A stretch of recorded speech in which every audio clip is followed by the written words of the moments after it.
What's goody, everybody? I'm Jay Hoopa, and welcome to Bold Hoops with Jay Hoopa. Today, we are going to be talking about the New York Knicks and what they should do in the offseason. Here on my channel, I talk basketball and specifically NBA basketball, but I will talk about college basketball during the season and whatnot. But for today's video, we're talking about the Knicks offseason. And I just want to say before I get into it that in my videos, I make realistic off seasons and trades. Like every trade I make, I believe to be win-win for both sides. And that's why there's certain moves that you might not see that you think should happen. But I just believe there isn't a win-win trade in that with that player being traded. So I honestly just won't do it. All right. But this is going to be realistic. All right. Before we go any further, I want to shout out fanspo.com. It's a site where you can do anything with NBA. You can make mock trades, mock draft, and whatnot. And it's a very helpful tool for people like me who are trying to make YouTube and share their ideas and also make everything realistic. So, quick shout out there. And now, let's start talking about the Knicks.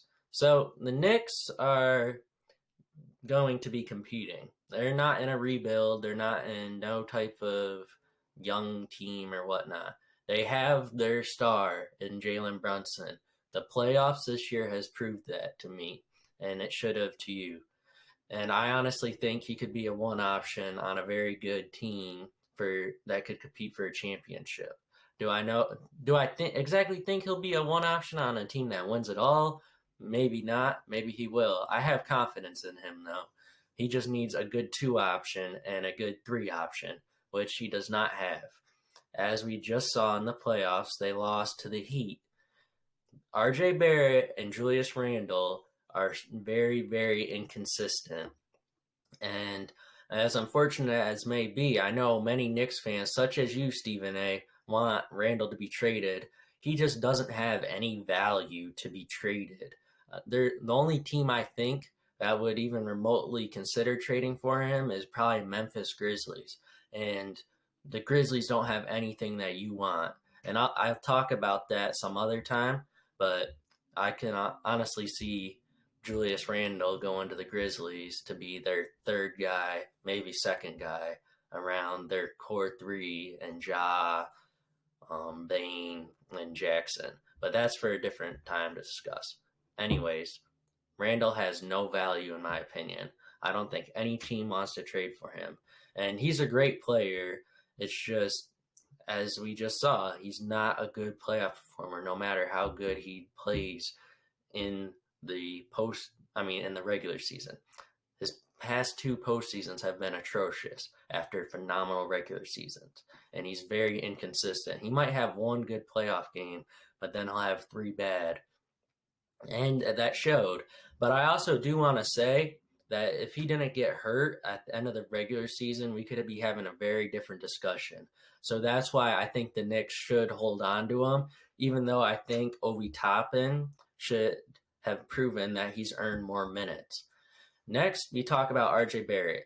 He has a lot of value. He has a lot. He just needs to go on a rebuilding team. Like, that's clear. Like, he's not ready for the playoffs yet. He still has a lot of holes in his game. But his best asset is driving and finishing. But he has to work on everything else besides that part of his game. And then, so basically, we need to figure out what we're going to do with the 2 and 3 options for the Knicks around Brunson.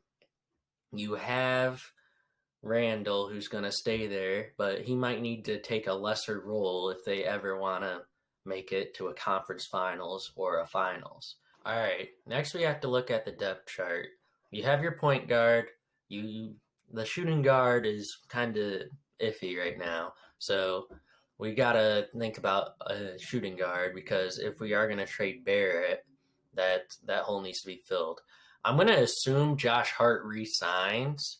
And I think he's your small forward going forward. I mean, him and Brunson have perfect chemistry. It looks like Hart wants to be there in New York, so that's not really a concern of mine. I'm going to assume that they do re-sign Hart. Then power forward, you got Randall and Toppin. I think Toppin could end up. I think Toppin is really underrated. I think he could be the starting power forward on this team if you didn't have Randall, and I think they could still be as good as they were in the playoffs this year. Just not as much in the regular season, but Toppin is still young and has a lot of he can do and build on. But and then center Mitchell Robinson, I think you got to look to move on from him, especially if no one's going to give him the ball. There's just nothing he can do offensively if he doesn't have the ball, and he needs to develop more offensively before he can go and be on a championship team because his defense is phenomenal, but he offensively, you saw they had to take him out. They were hack-a-shacking him. I think he could develop into a great offensive player, though. I think he's a 15-10 guy, averaging a double-double nightly. He just needs to be able to develop and get touches, and he can't do that in New York right now with what direction New York wants to go. But they have Hartenstein. Hartenstein's perfect backup center. Not gonna move on from him. He stays. He's golden there. And then backup point guard, quickly. I might look to move on from him just because he is also inconsistent, and that is what's killing the New York Knicks. It's consistency. It's not skill, it's consistency. I love Quickly.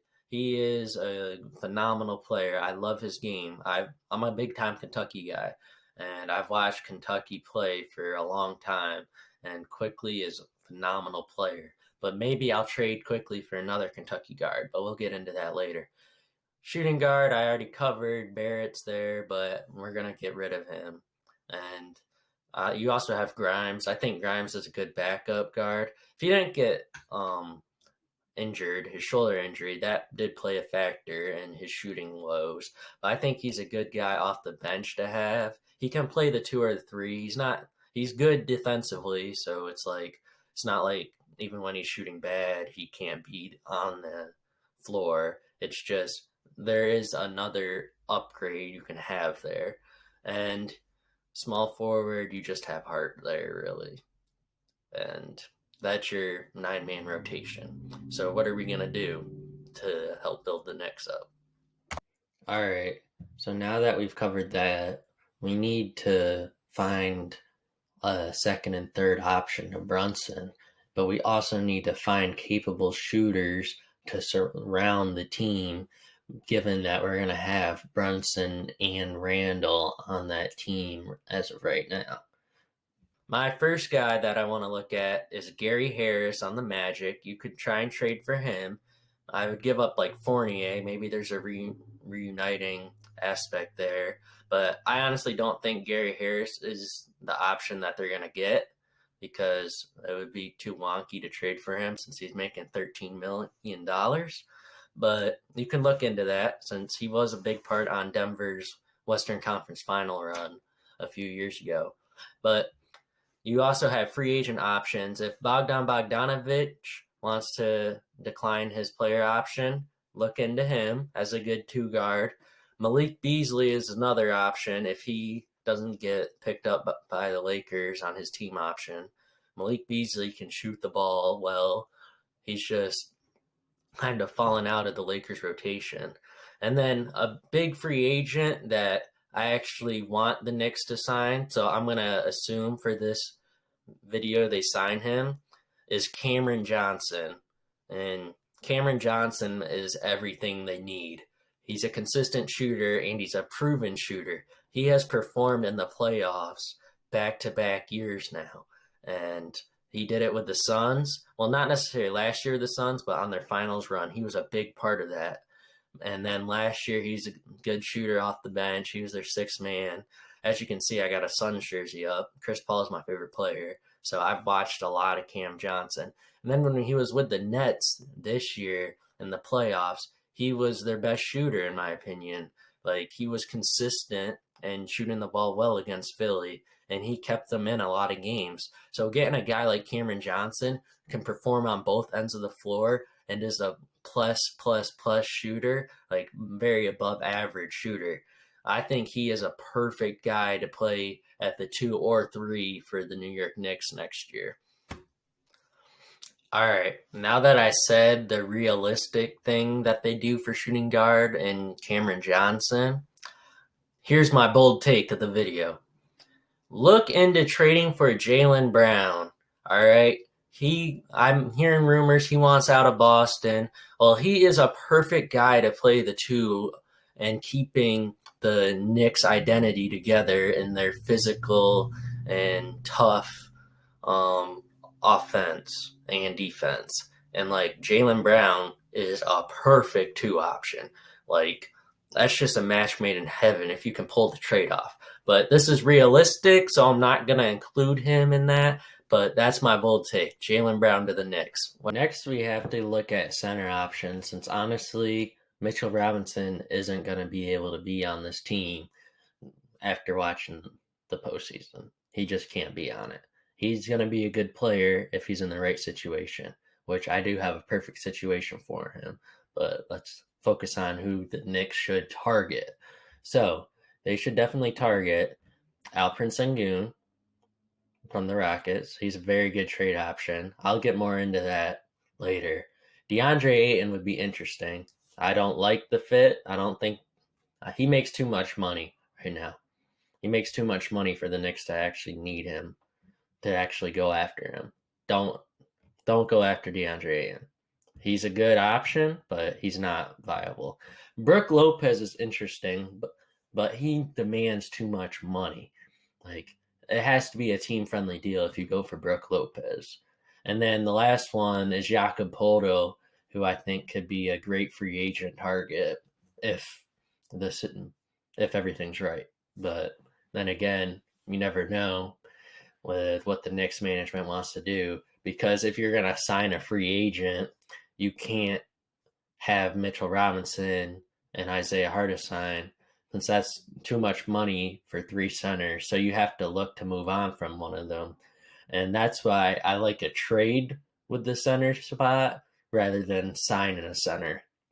Because Mitchell Robinson is a capable center, and there should be a market out there for him. It's just what you can get back for him is what you got to look at. Now that we've established what the Knicks need to do and what they're looking for, I'm going to say, in this little mock of an offseason, sign Cameron Johnson officially. We're going to sign him. All right? So now Cam Johnson's on the team now. As I said, I like everything he brings to the Knicks.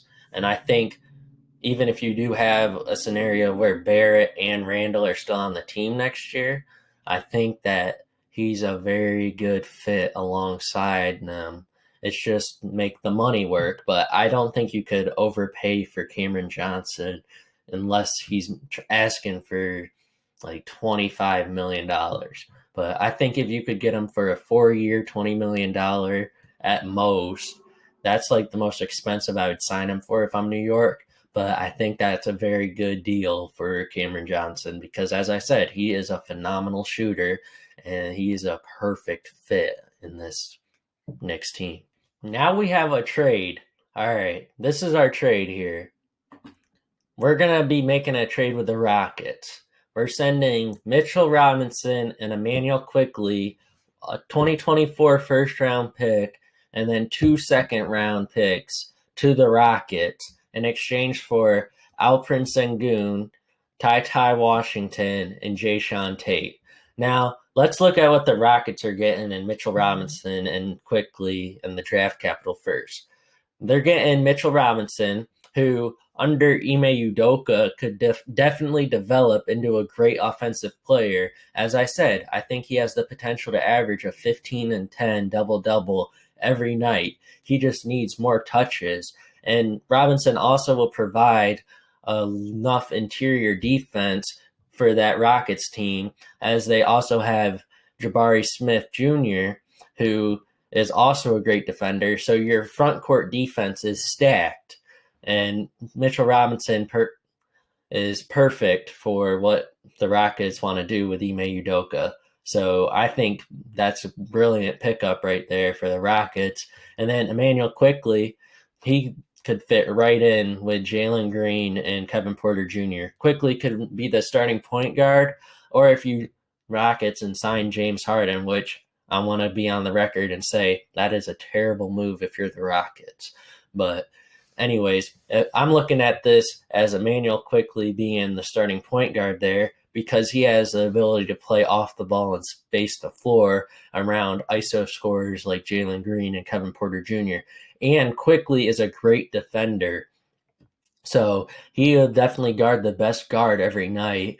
And then Jalen Green and Kevin Porter Jr. don't have to do as much defensively, especially if you pick up Robinson and Quickly. And then with the draft capital, the Rockets are trading away a former first round pick in Alperen Sengun, who I think is going to be very impactful for the Knicks. And if you're the Knicks, trading away the 2024 first round pick doesn't really mean much to you because you're trying to compete here. So it's not going to be in the lottery unless you don't make the moves that I'm suggesting right now. And if you make the moves that I'm suggesting, you're going to be a very good playoff team.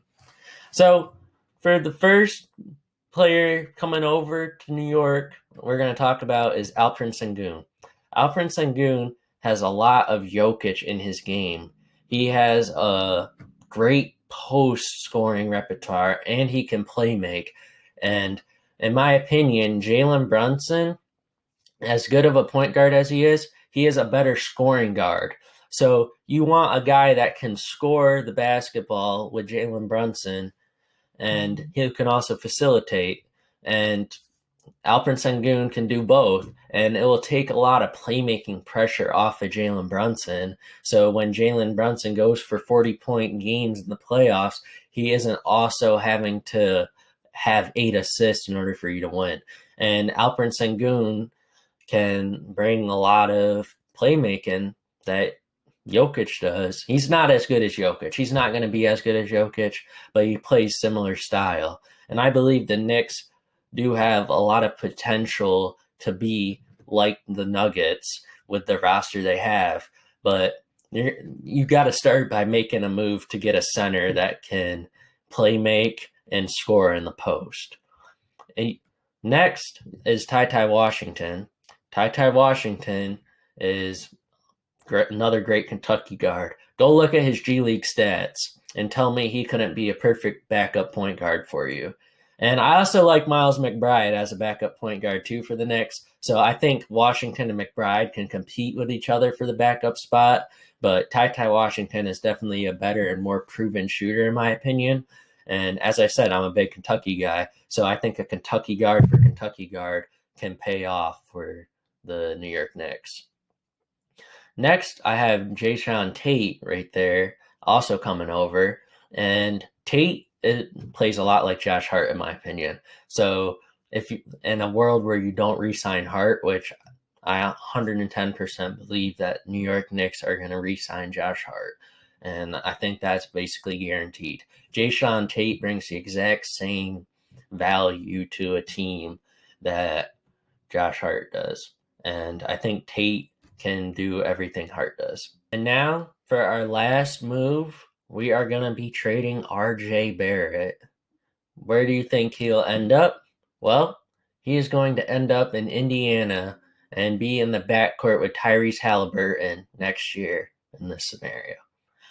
In this trade, the Knicks will be receiving Buddy Hield and 3 first-round picks. Yes, I know 3 first-round picks for RJ Barrett seems like a lot, but 2 of them aren't the Pacers picks, and another is a future 2025 pick. But anyways, let's just focus on the players here more, since this is what's going to set you up for the next season. For the Knicks, you get Buddy Hield, who will be a phenomenal 6th man or starter next to Brunson because of how well he can space the floor, and is exactly what they've been missing. They need shooting around Brunson and, well, let me rephrase that. They need consistent shooting. Buddy Hield is a consistent shooter. He is one of the best 3-point shooters in the league. So if you get a guy like Buddy Hield to come off your bench, you are in a phenomenal position. And then you also get the 3 picks. But now, when you look at Barrett going to Indiana, Indiana gets a third star to build around. You have Mathurin, Halliburton, and Barrett now, along with Miles Turner as your center. That is going to be a scary team down the road. So if I'm Indiana, I'm not hesitating to make this move because RJ Barrett can still develop for y'all. And who knows, maybe he could be like a Paul George for y'all. Like, that's just something to think about. Like RJ Barrett in Indiana will be perfect in my opinion, and I view this as a win-win trade. Knicks get a shooter that can come off the bench and start. Whether it depends on what they do in the offseason. But Buddy Hield fits in perfect. And then on Indiana's side, you get younger and you get a future star if you develop him right. So there's just no L's being taken in this trade scenario. And with that, we finally know who is going to be on the New York Knicks roster in 2023-2024 season. And yes, this is a contender in my opinion, but it's not a super team.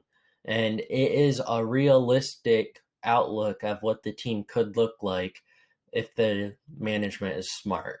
Now, there are many, many, many options that differ from what I have here, but this is a very, very realistic and very doable offseason for the Knicks. And now, if we look at the new depth chart, we have Jalen Brunson as your point guard still, Cameron Johnson as your starting shooting guard, Josh Hart as your starting small forward, and then Julius Randle still at power forward. I believe that if Julius Randle can learn to play off the ball and not pound it so much, like he just dribbles a ridiculous amount sometimes. If he just learns how to play off ball, he could be so much better than what he has shown in these playoffs in his playoff career. And then you have Alperen Sengun, who, as I said, is a good post scorer and a good post playmaker, so he can make life easier. And if you look at the starting 5 around, well, the other 4 around Sengun, all can shoot exceptionally well except for Josh Hart. And that's where having a guy like Buddy Hield off your bench, and when you need offense, you can slide him in there, and you have a lineup of Brunson, Johnson, Hield, Randle, and Sengun. Like, that is an elite shooting team and a good defensive team. And yes, I know I was saying about the identity of the Knicks. Well, they keep the same identity. These are scrappy players that are going to work hard on both ends of the floor, and they're better shooters than what you've been running with last few years. And then you also have Ty Washington as your new backup point guard. You have Quentin Grimes still coming off the bench. He's still in New York. And then you have Obi Toppin, who can turn into a starting power forward for you. Julius Randle, I'll tell you this right now. Toppin is coming for your spot. So you better learn how to play off the ball. Because as you saw by Thibodeau, he did bench you. And that can happen again. Toppin is very capable starting power forward in this league in the future years to come. And if he takes your spot, don't be surprised. And then you also have center, Isaiah Hartenstein as your backup center. Perfect. Not going to touch that. He is a great backup center, and I'm not going to change that. And there you have it. That is what I think the Knicks should do. And I honestly think this team could compete for a championship next year. Now, would I put them as the favorites? Definitely not. But they are close. They are very close. You hear me, Stephen A? You are close. You just need to do these moves. Thank you for watching this video. I hope you enjoyed. Next video, we are going to be talking about saving Portland. And yes, we will be keeping Dame because he is a generational player. And Portland is close. They are very close. Until next time, I'm Jay Hoopa, and this has been Bold Hoops with Jay Hoopa.